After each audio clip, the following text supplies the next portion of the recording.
cannibalism and the eating of children's foreskins.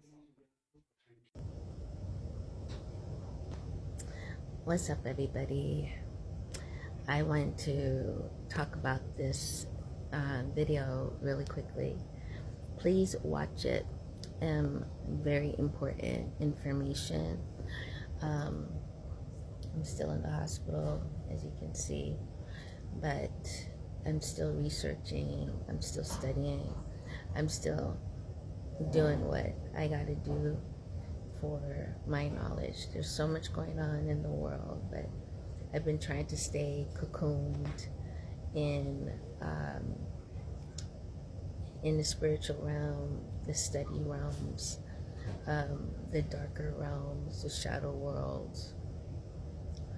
This clip is very important because it reminds me of past classes I've taught about the Bible. So give me 1 second and I'll be right back. Okay, sorry about that, guys. So if they come back, I'll stop again.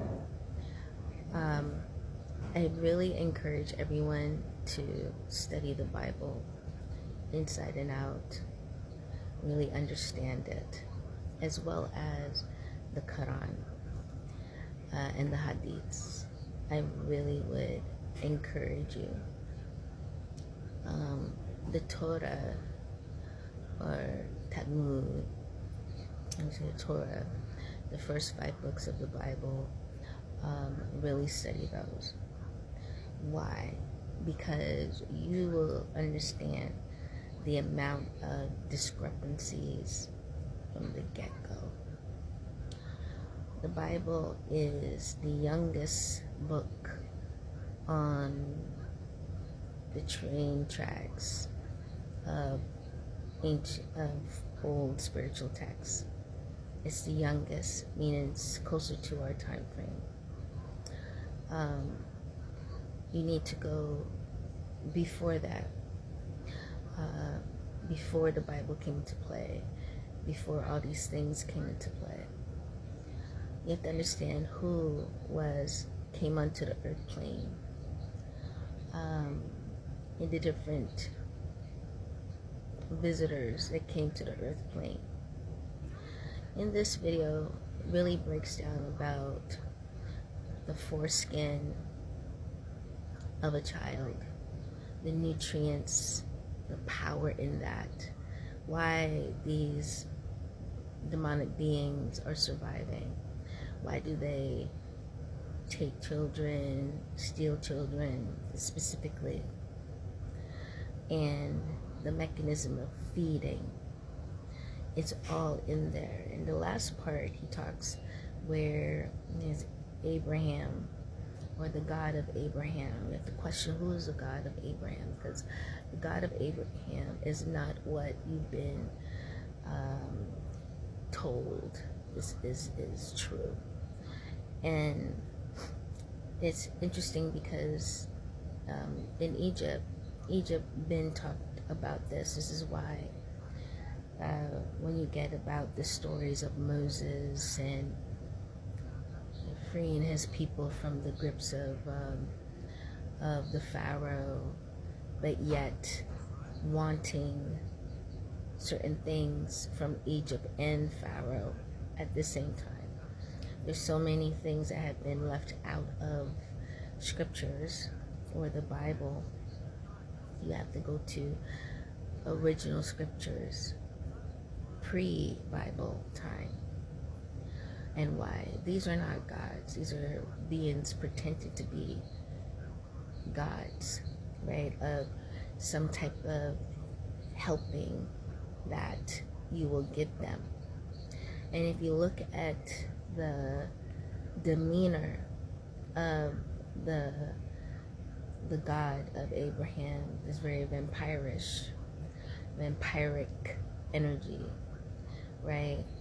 First it was killing of a child, and that was paused. Then taking the foreskin of a child. Why the foreskin of a child? why the foreskin, that element of creation, that essence of creation, right? This is why that eagerness to look younger, be younger, full blown, looking like you're, 15 forever. Why do they want it so badly? It's been shown time and time in all our movies, cartoons, TV shows, etc. Right? These are not gods, guys. This is not God of Jesus or God. None of this. None. You guys wake up and understand what you're giving. You're giving your life force, your child's life force to a demonic energy or vampiric energy. And who are you feeding? You're feeding your child's creative essence to something you don't even see. You're not even able to sit down.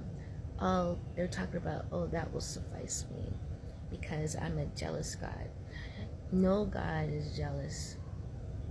God, the true God understands servancy and servitude and being a giving in that. They don't want the titles of